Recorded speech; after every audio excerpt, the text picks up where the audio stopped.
Welcome back to the Piping Pastor. Well, today for our third installment in our John Donne devotions, I'm smoking in my little Admiral tomato here some Haunted Pirate Ship.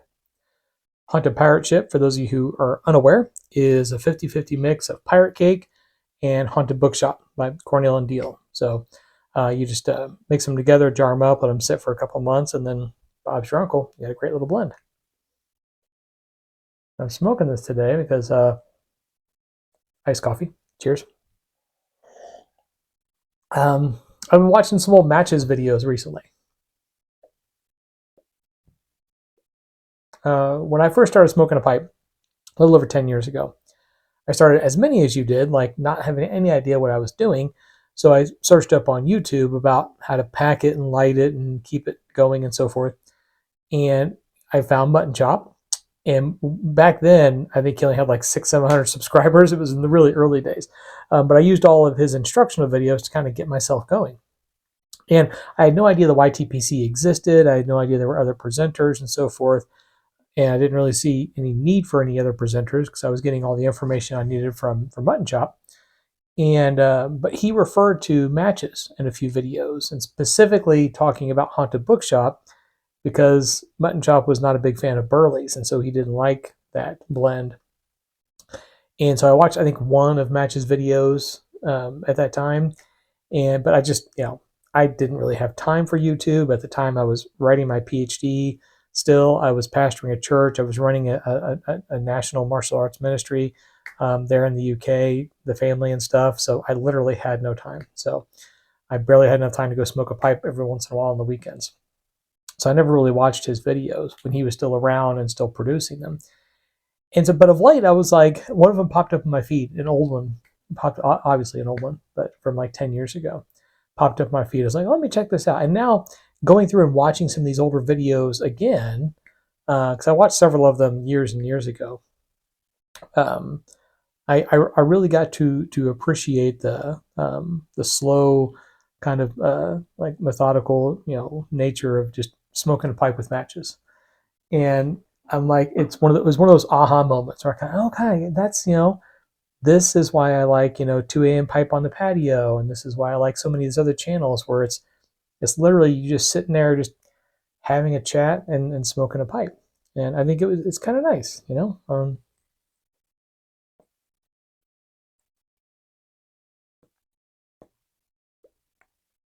So if you're relatively new to this community, or you haven't had an opportunity to see some of those old videos from some of those old presenters, it's worth a look.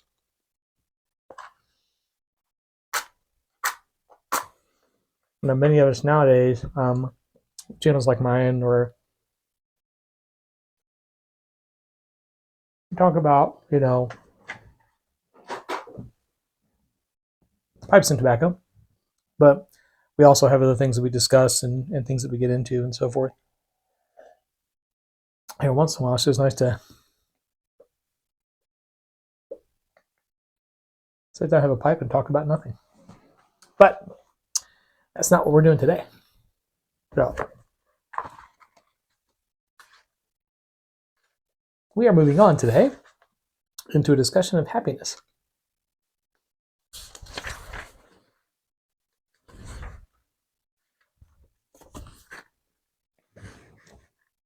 We say that the world is made of sea and land, as though they were equal. But we know that there is more sea in the western than in the eastern hemisphere.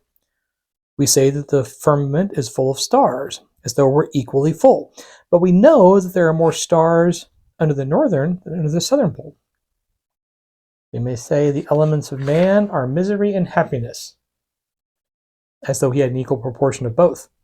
And the days of man vestudinary, as though he had as many good days as ill, and that he lived under a perpetual equinoctial night and day, good and ill, fortune and ill fortune in the same measure.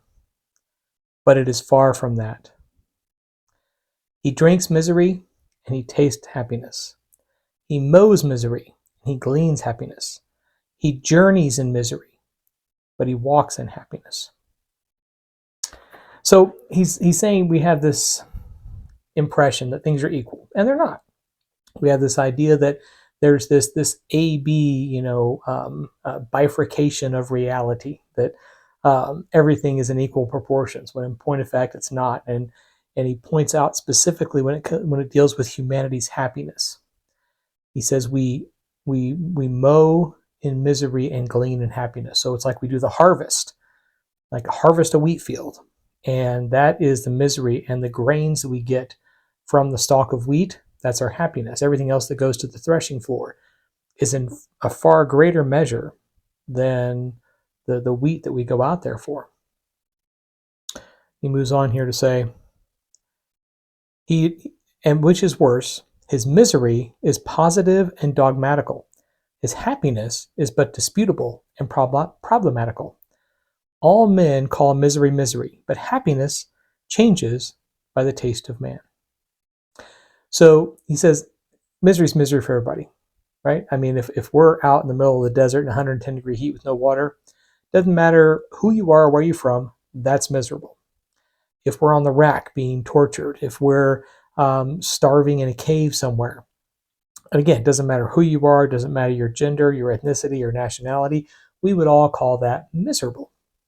But we don't all call happiness happiness. For many of us, especially those watching this channel, having a nice pipe, a cup of coffee or something out on the back porch is happiness. For me, that's a joyful, reflective moment.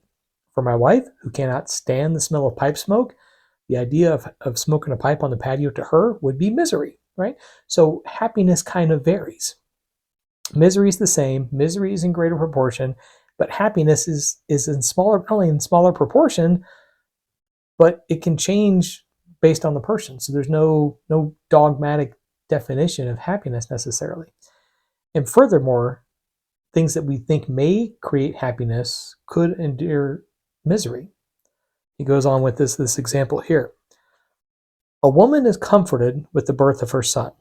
Her body is eased of a burden. But if she could prophetically read his history, how ill a man, perchance how ill a son he would prove, she should receive a greater burden under her mind.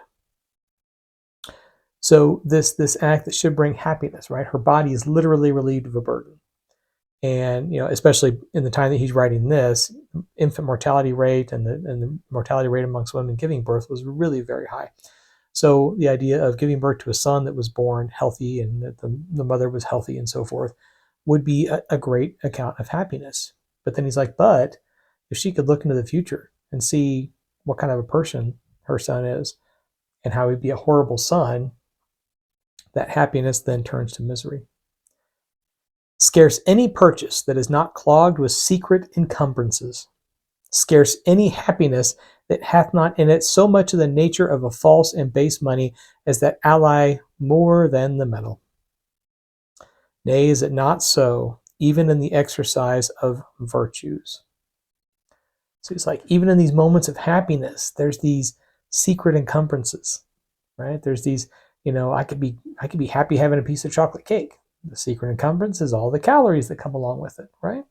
So we always have this kind of in the back of our mind that we think everything should be equal. We think we should have equal happiness and misery. We think if we have a bad day today, we should have a good day tomorrow. In our minds, that's how it should work. But he's like, that's not the reality. And there's nothing in reality that shows us that. There's nothing in nature that shows us that. But we think it should be that way.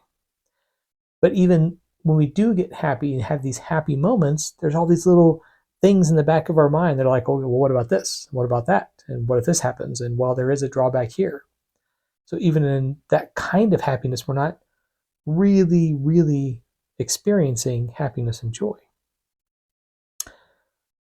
I must be poor and want before I can exercise the virtue of gratitude, miserable and in torment before I can exercise the virtue of patience.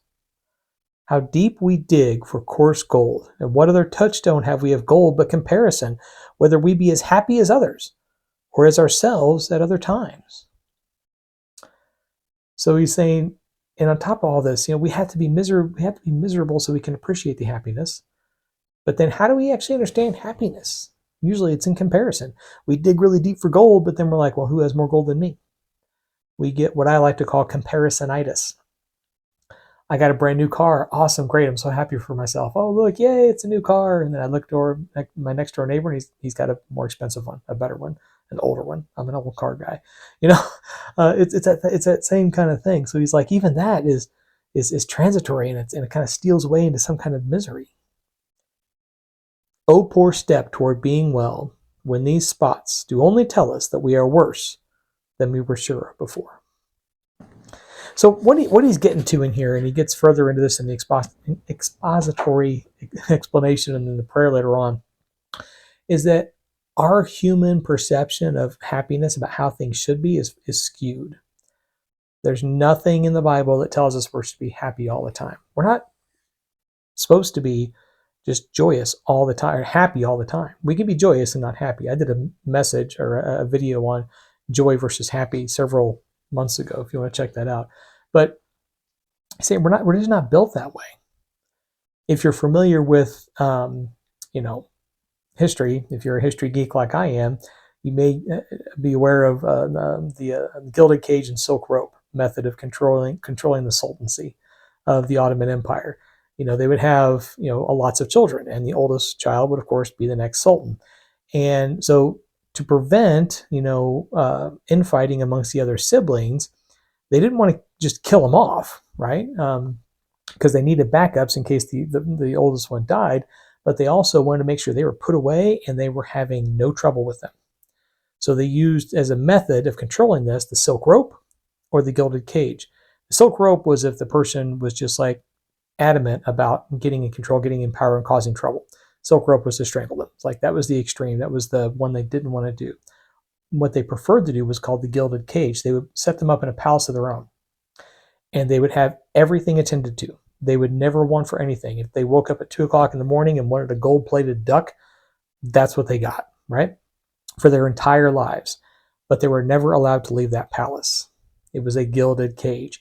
And the ones who lived in those gilded cages always died young, and most of them went insane. They got everything they wanted. They got no troubles whatsoever, but because of that, they would lose all their mental faculties, and then they would eventually just give up on life. We need that kind of struggle. We need that kind of walking through misery to appreciate the good things. Just as in human nature, we need that. And from a biblical perspective, the point that John Donne is trying to make here is that even then, even those happinesses that we get here on earth, if they're just earthly happiness, we always have in the back of our mind, well, what if? Well, what if this? Or when's the other shoe going to drop? Or I'm happy now, but what about tomorrow? Or I'm happy, but this other person is more happy. If we seek happiness in and of this world that we're in a worldly manner, without any ontological source of truth and joy, true truth and joy, then we're left with emptiness, kind of left in a gilded cage. So, seek joy, not happiness.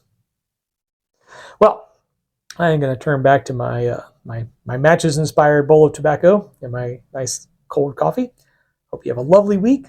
As always, happy reading.